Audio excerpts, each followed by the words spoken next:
Hello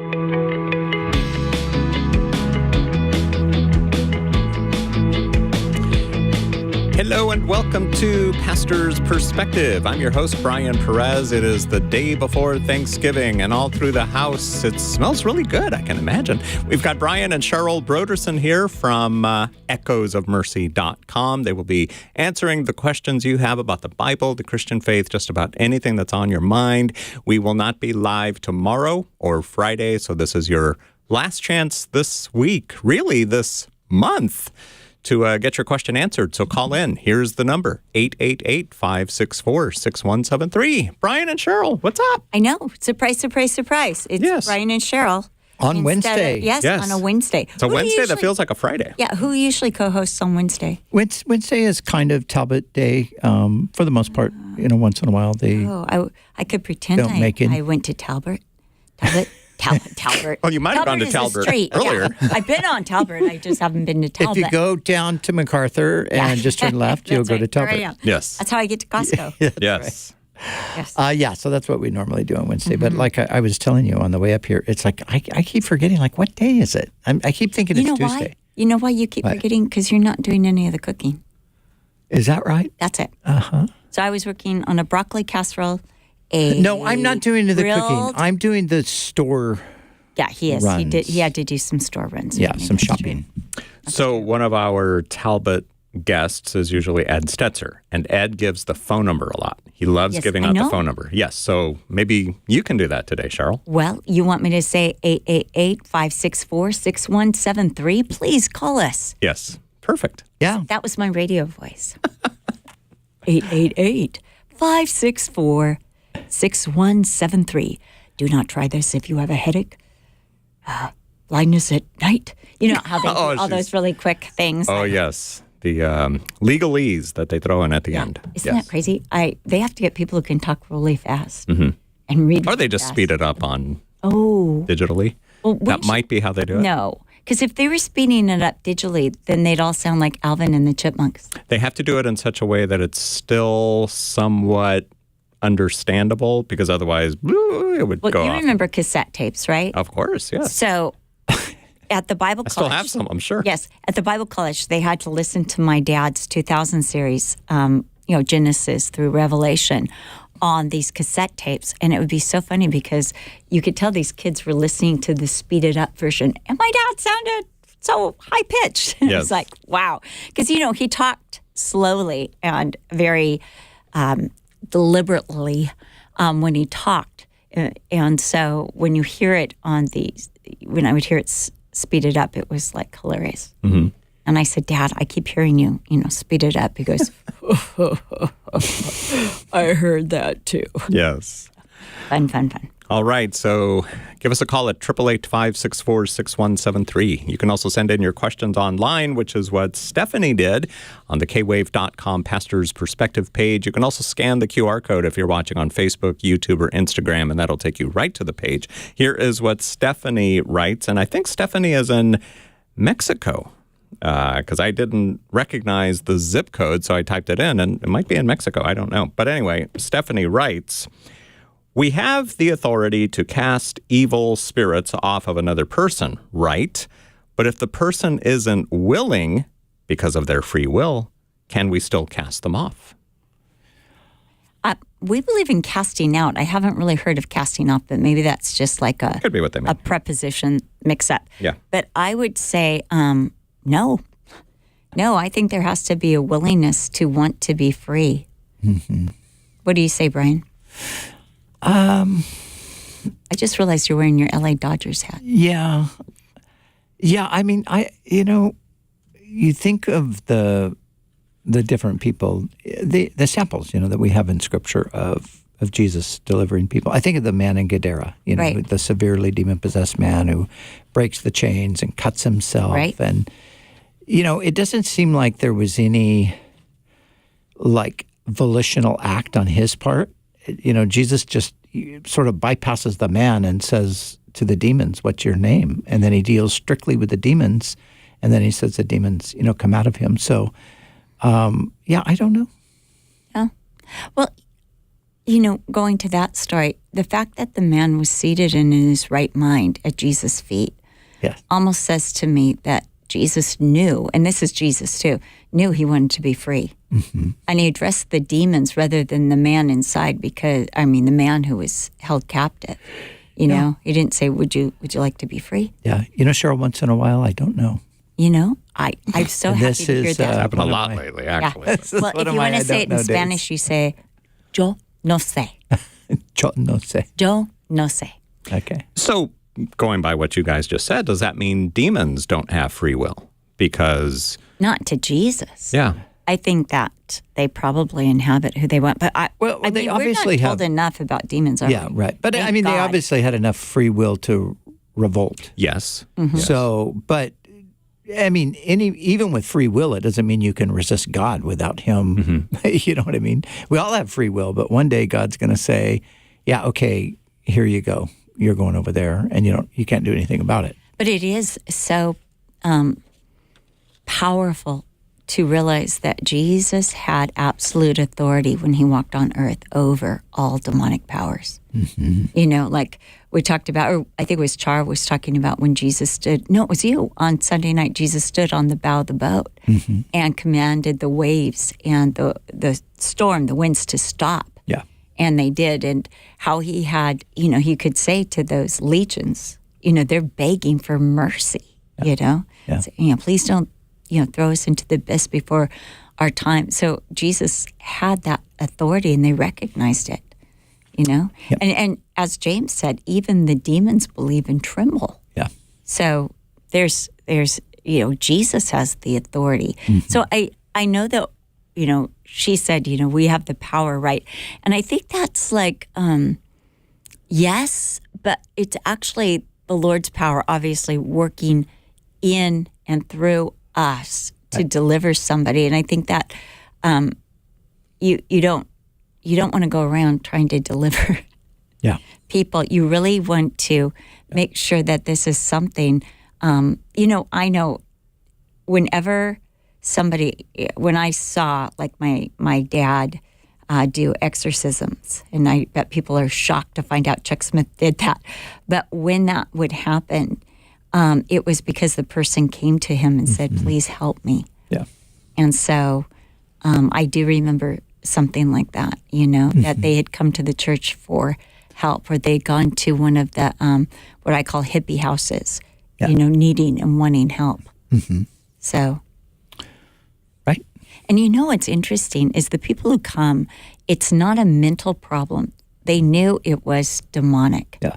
They knew because of something in their past that they had opened themselves up to these spirits and they wanted freedom. So there was a lady who came to our store, our chapel store, and she's kind of strange looking. She had painted blood going down both sides of her lips, and they're kind of like, can I help you? And she's like, yes, I have some demons I want to be delivered from. So they called the pastors and they went over, they prayed for her. And she said, thank you very much. I feel much better, and left. It was kind of like an interesting, okay, yes, at the church you see just about everything, don't you? Yes. Never a dull day at the Never chapel dull store of Calvary Chapel, Costa Mesa, where Bibles are also 35% off. So. And you want to get your Christmas presents. Yes, indeed. And maybe get delivered at the same time. We should make a commercial. That'll be how we write that commercial. No, I'm joking about that. Totally. Stephanie, thank you for sending in your question online. Let's go to the phones now. 888-564-6173. We're going to begin with Debbie, who is watching us on YouTube. Hi, Debbie, in Pasadena. Hey, it's the day before Thanksgiving, Debbie. What are you thankful for? Yes, hi. I'm grateful for the K-Wave team and that the Brodersons are there today. And thank you. I wanted to direct a question to Cheryl, if I might. Yes. I love it. Yeah, just so that you know, the YouTube and the phone, there's a significant delay. Oh, yes, that's on purpose. So I'm trying not to look over at the screen. That'll drive you batty. So, you can always go back and watch the screen later. So, listen on your phone. Well, I know that Cheryl was raised in a Christian home and probably like me. She's known or been aware of or felt, dedicated to Jesus all of her life.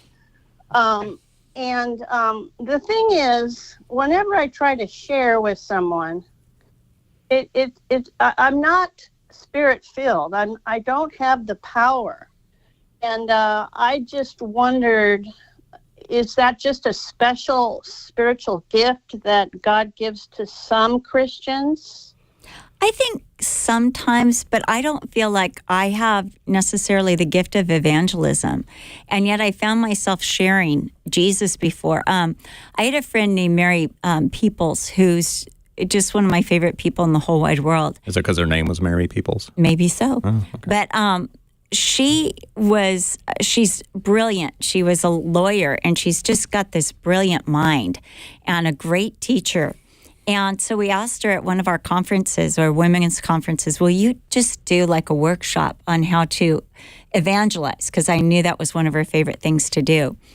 And she said, I'd love to. And so I went to that, and she said, I realized that people aren't interested in facts and figures. She said, facts and figures did not bring me to Jesus. It was the love. It was the kindness. And it was, the offer of salvation. And she said, I find that just simply telling my testimony is what works best. And I have found that, most of my opportunities to witness have been on a plane. And I will often say, well, I've known Jesus all my life. And people get curious when you say something like that. And I remember coming back from England time before last, and they moved my seat, and I really didn't want to move, but this dad really wanted to sit next to his daughter, and I was like, I cannot keep this dad from his 8-year-old.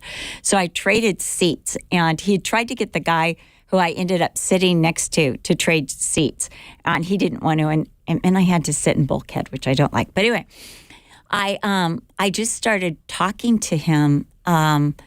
And, something came up, and I just started sharing with him the whole time. And he was a Hindu, but he was kind of, he was living in England, so I knew it couldn't be too serious. And then he was saying to me, I wish you would talk to my sister. She's really, really into spiritual things. In fact, we're going to go see we're going to Universal Studios. We want to see the Harry Potter thing. And I said, oh, yeah, that does show like an interest in spiritual things. So the next thing I knew, I had shared with him for about an hour, and his sister came up, and they traded places, and she wanted to talk to me about, what I had been talking to her brother about. And mainly I was just answering questions. And I really was just enjoying it, just answering questions. And I actually did not initiate anything. They kept asking me questions, and I just kept answering. Those are the best. They really is.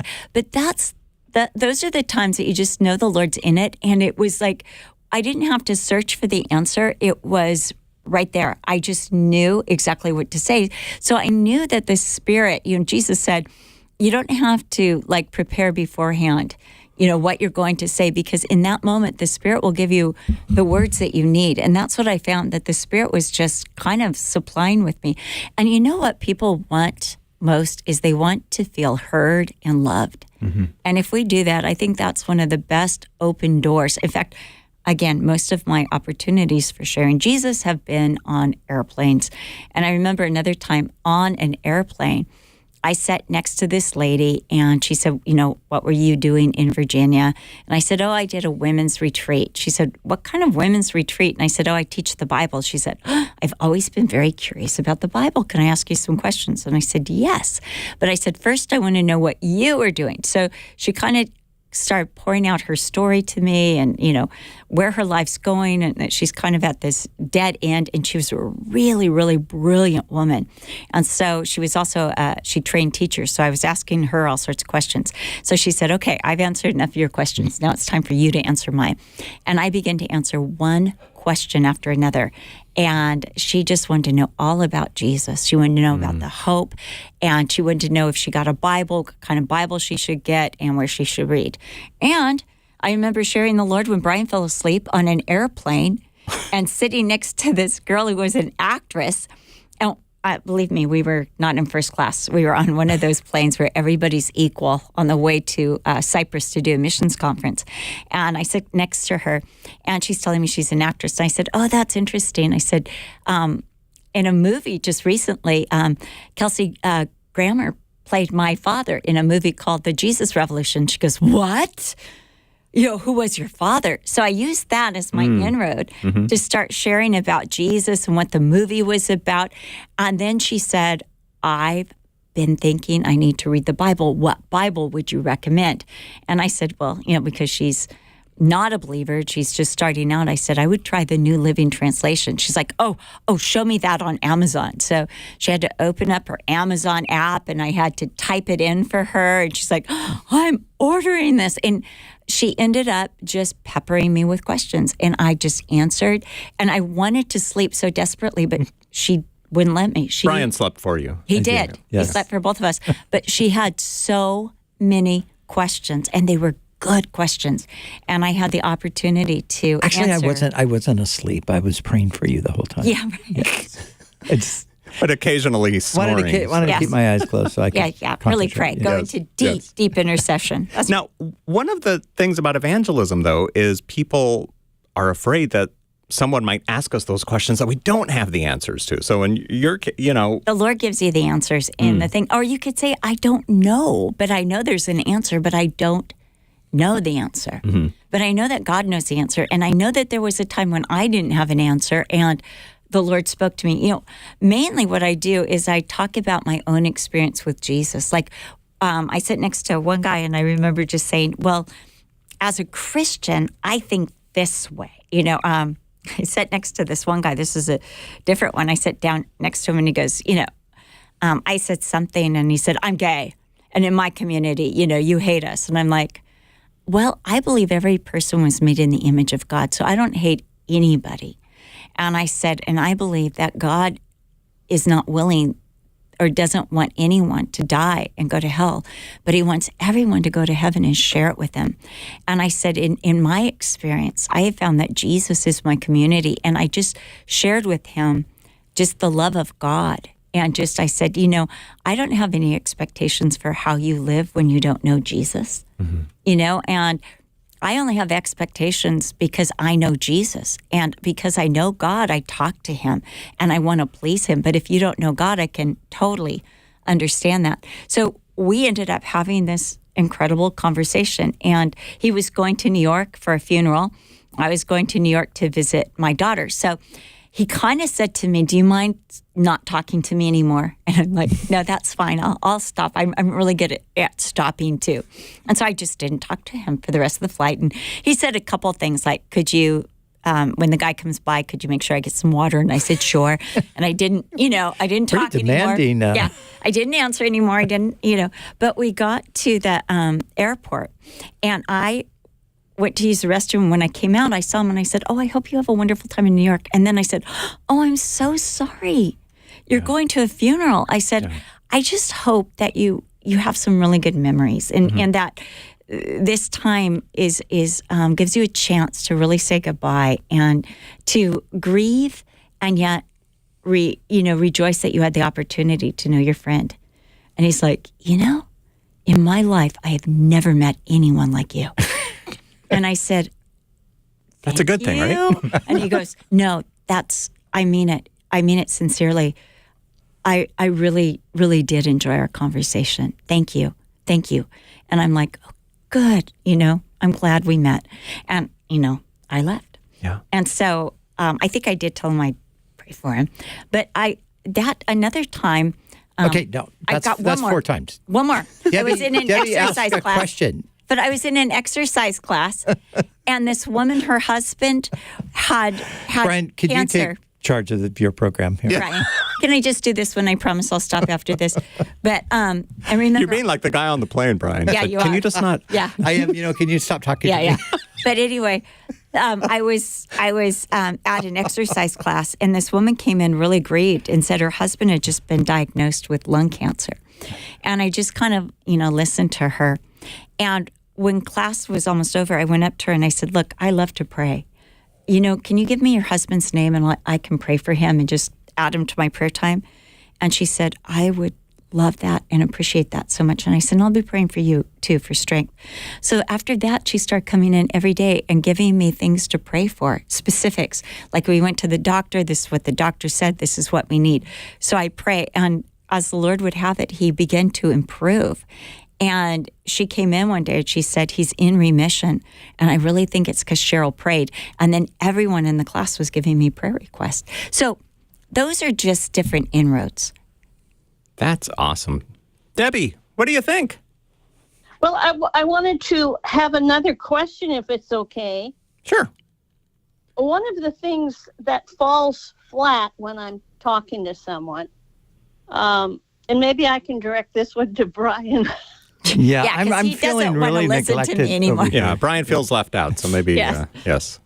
Well, like if I say to someone, that Christianity isn't just a religion, it's a relationship, it's a personal relationship, and usually that just falls flat. People just don't get it. And I said, well, you're praying to a person, and I don't know, maybe you have some tips. It's funny that you said that, Debbie, because I was thinking of that phrase earlier this week, how that was one of the phrases that we were always encouraged to use whenever people would bring that up. We would say, well, Christianity is not a religion, it's a relationship. And then you kind of think about it, and maybe that's something that we talk about amongst each other at church. It's churchy. Well, I think it's you might reconsider how you word it, but I think the idea is really, really important because Well, that captured your heart, didn't it? When you were... Yeah, the idea that you actually would have a relationship with God. Religion doesn't give you that opportunity. Religion gives you like, okay, do this and don't do that, and come here at this time and go through these steps or processes or whatever. And it's in many ways it's impersonal. The God that you're whatever you're doing, worshiping or whatever the case is, you don't have any contact with them, or you don't sense like you have any contact with them.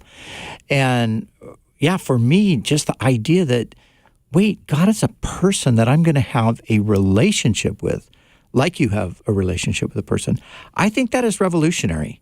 And I think that it's something that we should say to people. And here's the thing too, Debbie, I would say is when you say it falls flat, just remember this, that God's word is living and powerful.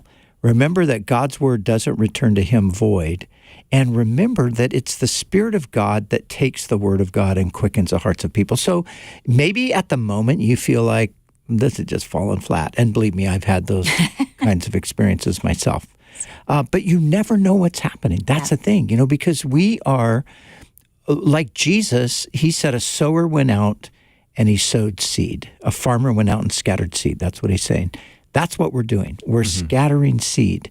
And sometimes the seed's already been scattered and we're watering it. We're coming by and we're just sprinkling a little bit of water on it. And then once in a while, we get to actually pick the fruit. Yeah. And those are the times where you're just like, oh my gosh, this was amazing. Or you're so close you could see the fruit's just about to fall off the tree, but maybe just a few more days, and then somebody else does it.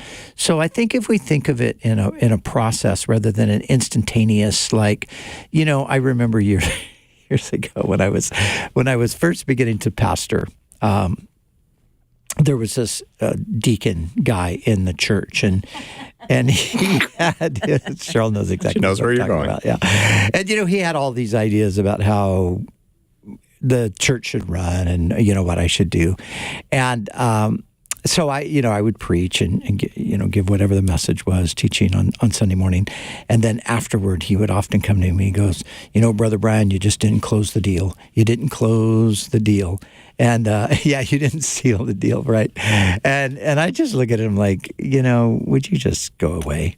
And the thing is, I believe God's the one who seals the deal. And sometimes he uses us to do that, and sometimes he uses us in the process. So don't don't be too hard on yourself. And one last thing, pray. Even when you're talking to somebody, I do that. When I'm starting to talk to somebody or talking to somebody, I'm like, Lord, I don't know what to say. Lord, I just pray that you'd help. Lord, I pray that you would do something I here. think he hums it. And yeah, sometimes I just start humming and people don't know that I'm saying, God, help me right now. So, does that help between Cheryl and I? I think I've got we've... one more thing to add. I think, How did I... yeah, I think when you Yes. say it's a relationship, Yes. you can also talk about how it's a relationship. And I think prayer, while we pray, I think that makes people just think of formalized, if they're religious, formalized mantras. Yeah, totally. And so I think when you say, I talk to God, Yeah. and that's what I like to say. Yeah, Well, talk to God. I talk That's to so God good. every day. I have conversations with him. And I'll have people go, did he talk back? And you're like, yeah. Yes. As a matter of fact, So, I did. and mainly he Yeah. talks through the Bible and he'll remind me of a promise. All Yeah. right. But it is true because, you didn't grow up like I did. So I grew up in a system where we had prayers that were already written. They were written out for you basically, and then you repeat the prayer. So that doesn't give you any sense like you're actually communicating with somebody. You're just, saying something and hoping God's hearing it. So what we're saying is it's a relational thing. You're talking to God. And I can attest that Cheryl is talking to God all the time. She's in the kitchen making something and like, oh, Lord, help me with this. Show me how to do this, And it's just a habit of her life, which is a great habit. Well, my mom, we'd be in the middle of a conversation, and if it got intense, like we were finding out that somebody was in trouble or sick, my mom would just start praying, and you'd be like, oh, we're praying. This is about God. And the eyes could be open. She could be drinking coffee, but she was bringing me right into the throne room with her. And we were bringing that person before God. And that's how I was raised. If I told my dad, oh, my back's hurting, next thing I know, I had a hand on my shoulder and he was praying for the healing of my back. It's just how I was raised. And so it comes very naturally to me. But for somebody like who wasn't raised, that kind of easy conversation, just taking it to Jesus, taking everything to Jesus, they don't understand. So sometimes I think you have to tell them a little bit about how you do it and what you're doing. Again, it's your testimony. Yeah. You tell them how you talk to God. Tell them about what you prayed for and how you pray. And I think that makes a difference because, again, we're so used to these phrases like prayer and redemption and relationship. They all mean something to us. But those who are outside the faith, they don't understand it like we do. Yeah. Like what's a relationship? He loves me and I love him. We tell each other that we love each other. He leaves me love notes. They're in the Bible. They're scriptures that he'll whisper to me by the Holy Spirit and I'll know. Speaking of scattering seeds, all the stories you told, Cheryl, about, the airplane and everything else, none of them really right then and there led to a None of them. conversion. So that's Not what we need to remember, one. that every one, now and then, we'll get to I meet never someone. sealed we'll get to, the deal. You never sealed the deal. That deacon is so upset. That's what I'd always tell her at the end of the flight. Cheryl, that was good, but you didn't. seal the Hey, deal. at least we landed the plane. Yes. You didn't land the plane, honey. You were just on the runway. We're still up in here. Here's when we lived in London, we did a lot of outreach, and we would go out into public places and we would do music and stuff, and initially the people in our church were super freaked out about that, like, oh my gosh, because they really thought like, I got to go out there and I got to make somebody believe in Jesus. That's what they thought. So I would just say, you know what? There's people out there that are all different sort of distances away from Jesus. Maybe today you're just going to bring them one step, Yeah. but they've got 100 more. But Yeah. just that's all you're doing. Yep. Yeah. Yep. Great conversation. Debbie, thank you for your question. We've got to go to break now. We'll be back with more of the questions you've got about the Bible, the Christian faith, etc., etc. 888-564-6173 is our number. We're going to be here until 4 o'clock, and we would love to talk to you because this is our last program of the month. So call in, 888-564-6173. Joey, we will talk to you next here on Pastor's Perspective.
Hey, we're back on Pastor's Perspective. If you've got a question for Brian and Cheryl Broderson from echoesofmercy.com, the phone number to call is...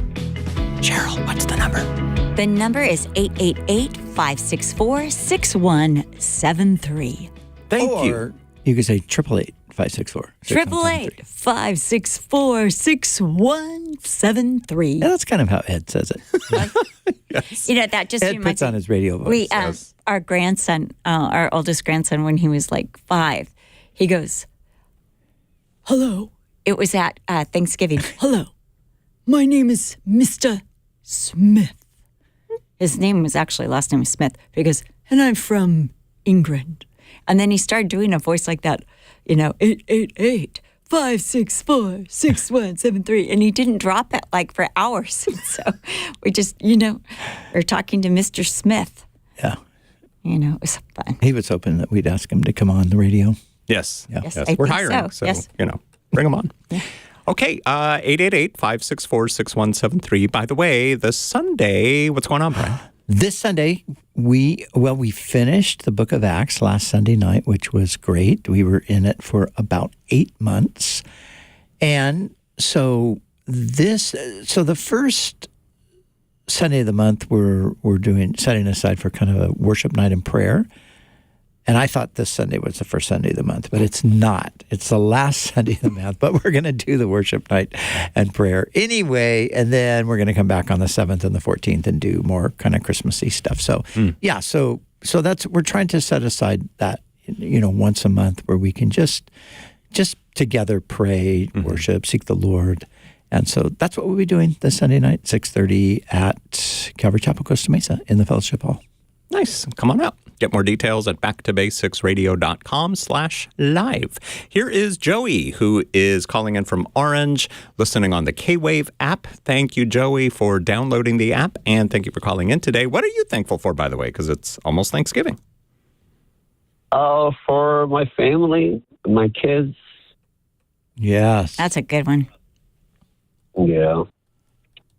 So what's your question? Is I know that I know that lying is wrong, and the verse where Jesus said, "If you deny me before men, I'll deny you before my Father." But I was just scrolling through Instagram the other night, and I came across this video where of the 21 Coptic Christians got crucified for not denying their faith. Beheaded? Yeah, the guys in the orange jumpsuits that got beheaded. Yeah. Yeah. Yes. So when I saw that reel, it got me thinking. I was like, would God accept the concept of faking it to make it? What do you mean by that? Yeah, in what sense? Like, say, for example, one of the 21 said, I'll believe in Islam or whatever, and I'll deny Jesus or whatever, and he gets to be alive. So he pretty much faked it until he made it, and then after he was let go, he escaped, and That's quite a scenario.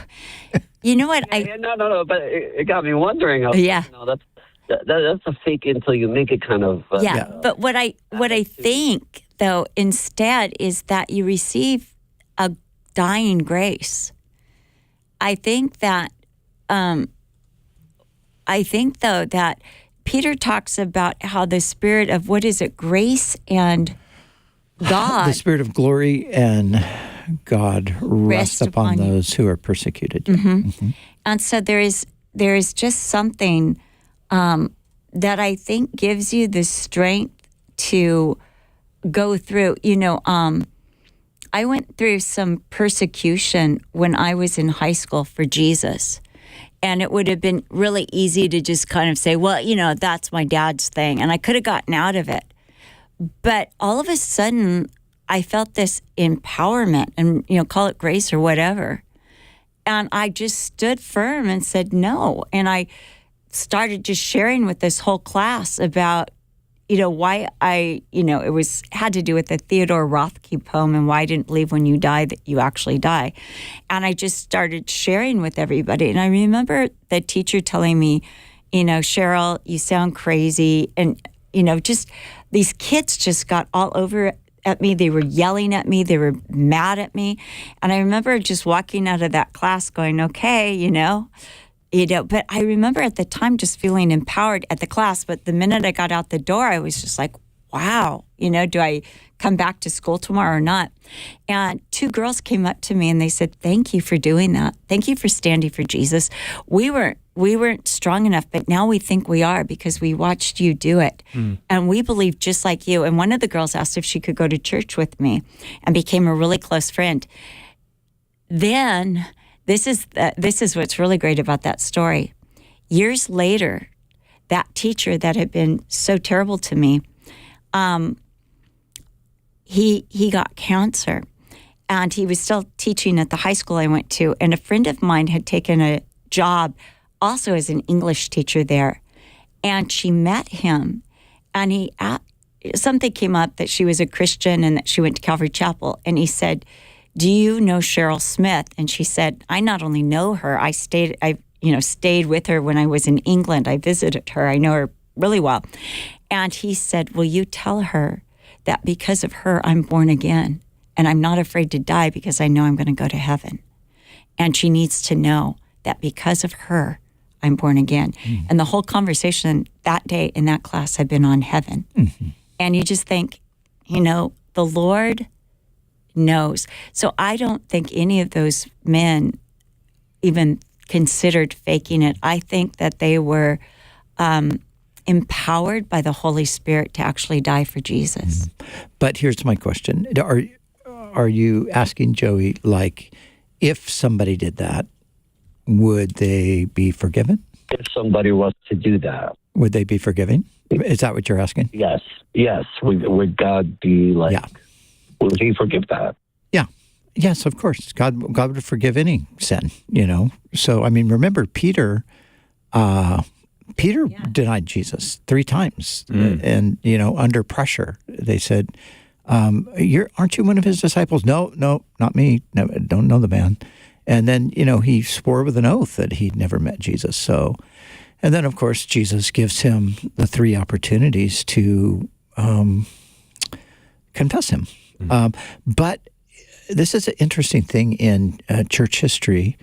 When the Roman Emperor Diocletian brought an intense persecution against the Christians in 303, there were many that buckled under the pressure and denied their faith. And once the persecution passed, some of them felt horrible about that, and they wanted to come back to the church. And some in the church said, nope, that's it. You denied Jesus, you're out. And others were like, well, I think God would have us to be merciful. So there was actually like a kind of a schism in the church over whether they could be welcomed back in. And so... What is this era called? What is it? I think people might want to read up on this. Well, this is 303 was the Diocletian persecution. Diocletian, okay. Yeah, okay. So, but it was at that time, yeah. And there was a group that was really, they were really kind of radical, and they were like, no way, these guys are out. They denied the faith. They can't come back. And so it was quite interesting, really. Wow. All right, Joey, thank you for your phone call today on Pastor's Perspective. Now we'll talk to Daniel. Nope, Daniel hung up. Okay, so let's go to Tyler in San Diego. Hey, Tyler, welcome to Pastor's Perspective. What are you thankful for? Tyler, you there? Tyler, did you press mute on your phone? I did. You did? How did I know? It happens every time. It happens to everybody, Tyler. Yes, you're not alone. Yeah, so thankful for my wife and kids and the Lord's mercies. Yay. So what's your question for us today? My question is in regards to 1 John 5:16 through 17. I was just having a little bit of a hard time understanding. Part of it saying that there is sin that leads to death and sin not leading to death. I believe that's verse 17. And then right before that, it says, I did not say that he should pray about that. I think that's referring to the sin that's leading to death. Some clarity would be helpful. Okay. Well, let me just say this. First of all, Tyler, you are not the first person to wonder about the meaning of this passage. And secondly, let me say that nobody knows exactly what it means, at least as far as I've been able to ascertain. I've taught... With certainty, you mean? Yeah, I've taught... but there are some... There's some ideas, but all of them are difficult. So the first thing that people ask is about what is the sin to death? And so some say the sin to death is like, say, Samson. Samson committed a sin unto death because, he continued to neglect his commitment to the Lord, and then was deceived by Delilah, and then he was taken captive by the Philistines, and then he died prematurely. So that's a sin unto death. Saul committed a sin unto death. So people will give different examples, and they'll say this is what a sin unto death is. But then John says, I don't say to pray for that. And so I think the hard thing there is like, well, how do you know? So I was just reading in 2 Chronicles about the longest reigning king and the most wicked king of Judah. His name was Manasseh, and he reigned for 55 years. And he introduced every kind of idolatry and wickedness and evil into Israel. He sacrificed his children to the pagan gods. Now, but then the crazy thing is, God sends him off into captivity to Babylon, and he repents. And he comes back, and then he's trying to kind of undo what he did, Now, I guarantee that when you looked at Manasseh, even more than Saul or even more than Samson, you would be tempted to think, this is the sin to death. I mean, this guy has fully embraced the idolatry of the nations around him. He set up like an idol in the temple in Jerusalem.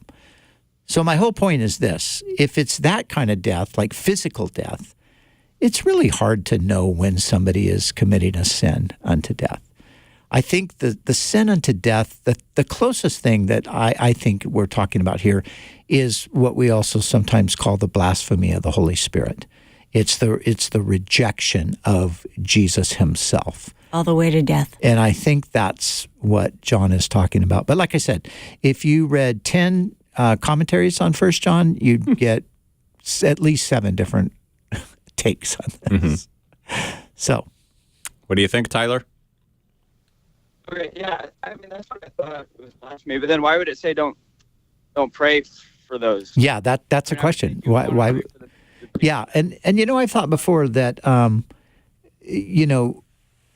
you in one sense you can't pray for them because in the sense of, oh, God bless them or whatever.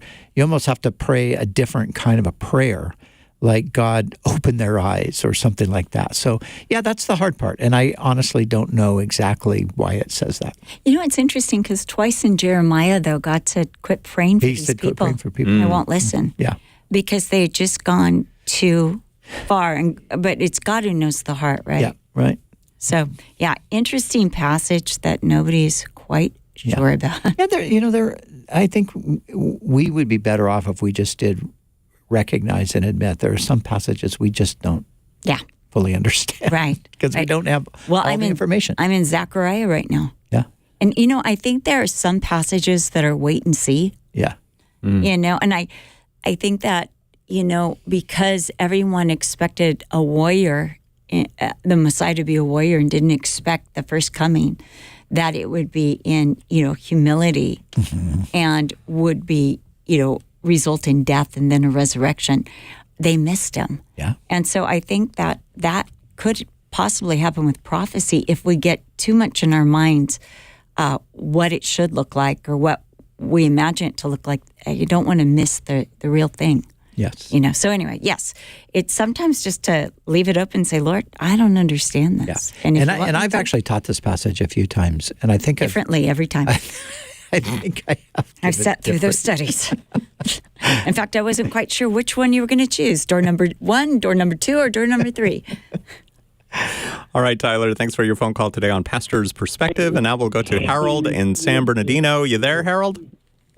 Yes, I am. I'm kind of a little confused because I'm listening to my car on the radio. Yeah, turn your radio off. I hate saying turn your radio off because I always want you guys listening to K-Wave. But when you call into Pastor's Perspective, turn off the radio. You'll hear the program over the phone, and you'll hear us talking to you over the phone. So what's your question for us, Harold? Is Miss Cheryl, I think the question is directed toward her. Is she the lady that I heard before on your radio station that says she doesn't believe in generational curses?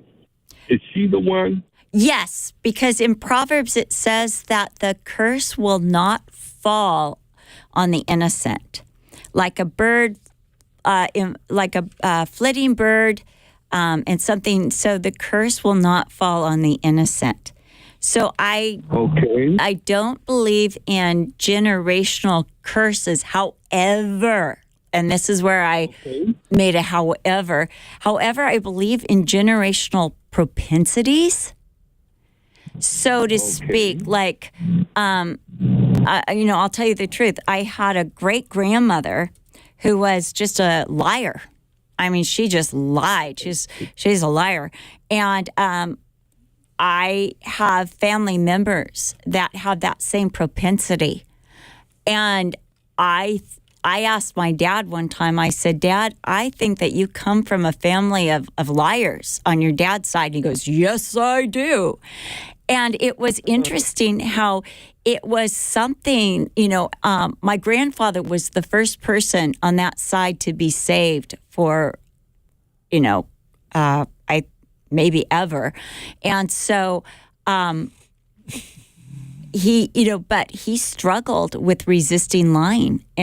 And so did his mother. And my father was the most honest man I knew. I don't think I think he was like George Washington. He never told a lie. But the thing is that, so I do believe that there's a generational propensity, not necessarily a curse, because I think if you walk with the Lord, whatever that propensity is, if you recognize it and take it to the Lord, it can be broken. So that's how I see it. So it could be, you could say, oh, that's semantical, Cheryl. Aren't we talking about the same thing? But I think a curse is something that you can't resist or claim victory over in the name of Jesus. Whereas I believe a propensity is something that you can be free of if you recognize it as, this is a sin and I don't want this in my life. And Jesus, I submit this part of me to you. So that's how I see it.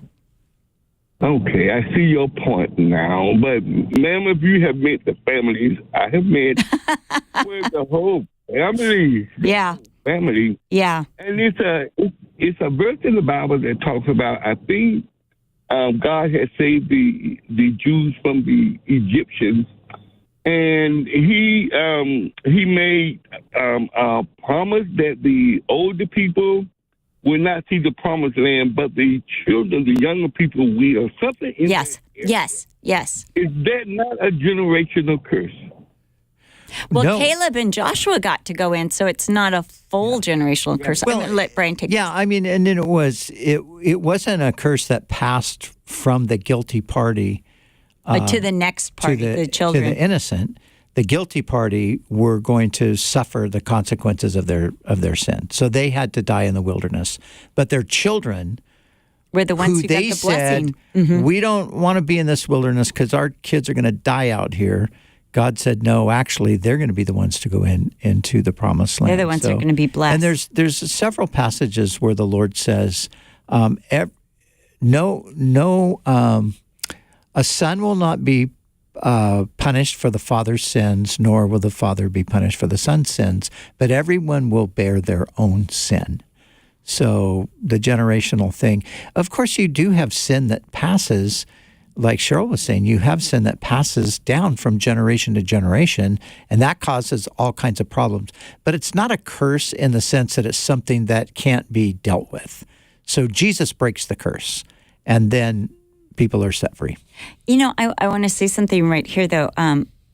When I first met my mother-in-law, Carol, she began to tell me just her life story, and it was one tragedy after another.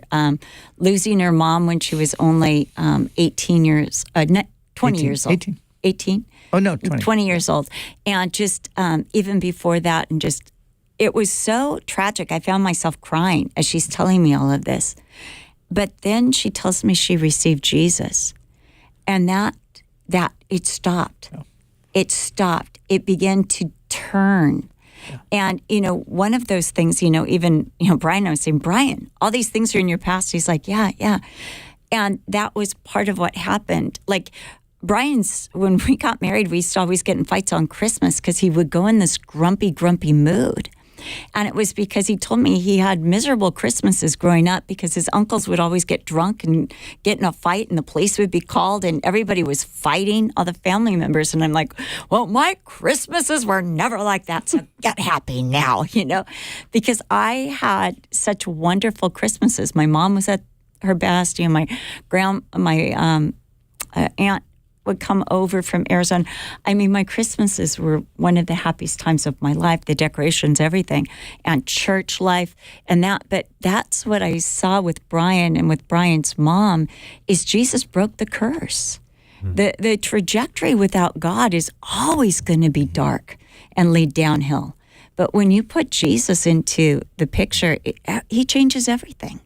So, and we're told that he took the curse for us, that we might receive the blessing that was due him.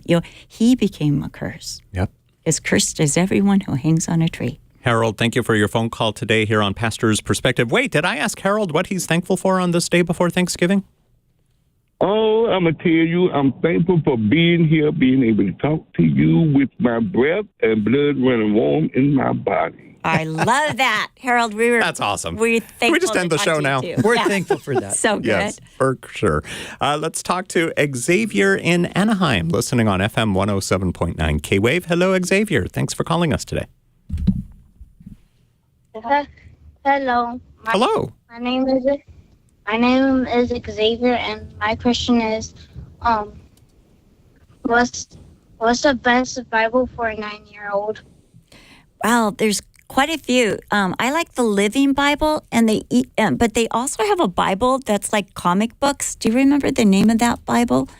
And it reads like a comic book, but it's really great pictures, and it's the real words, but it's just putting them with the people that have done it. Oh, it's called the Action Bible. So there's the Action Bible is a great Bible. My kids used to have the Action Bible when they were young. And then there's, again, I like the Living Translation. So there's a lot of great Bible studies there, but I do like the Action Bible. Thank you for answering my question. You bet. Now, Xavier, do you happen to have pen and paper with you there somewhere? Yeah. Because I want to give you another phone number to call. It's for the chapel store at Calvary Chapel, Costa Mesa.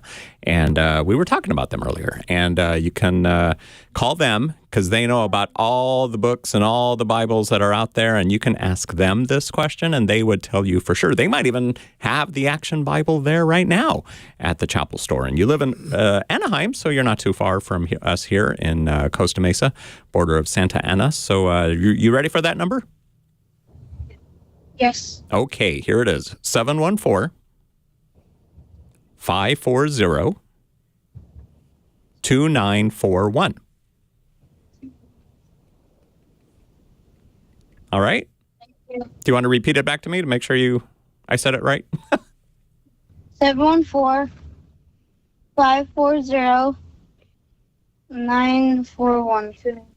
2941. 2941.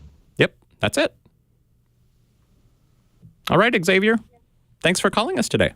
I just learned something. Brian Perez knows another phone number besides the K-Wave phone number. Was he looking at it on the screen or was it in his head? You know the chapel store phone number? Yes. Do you know this? 714-979-4422? That's the Calvary Chapel, Costa Mesa office. That is right and has been forever. That's such an easy one. Well, we've been saying it for 60 years, so. There's another... No, we haven't. 50. No. That phone number, okay. It might have been 213 before. We've been married 45 years. And Over that was the phone 50, number. yes, definitely, but not 60, because my dad, Oh, yeah, right. please. That's the phone number they got when you were 5 years old, don't you remember? Yeah. And No, I it want to wasn't until we say, moved to Santa Ana.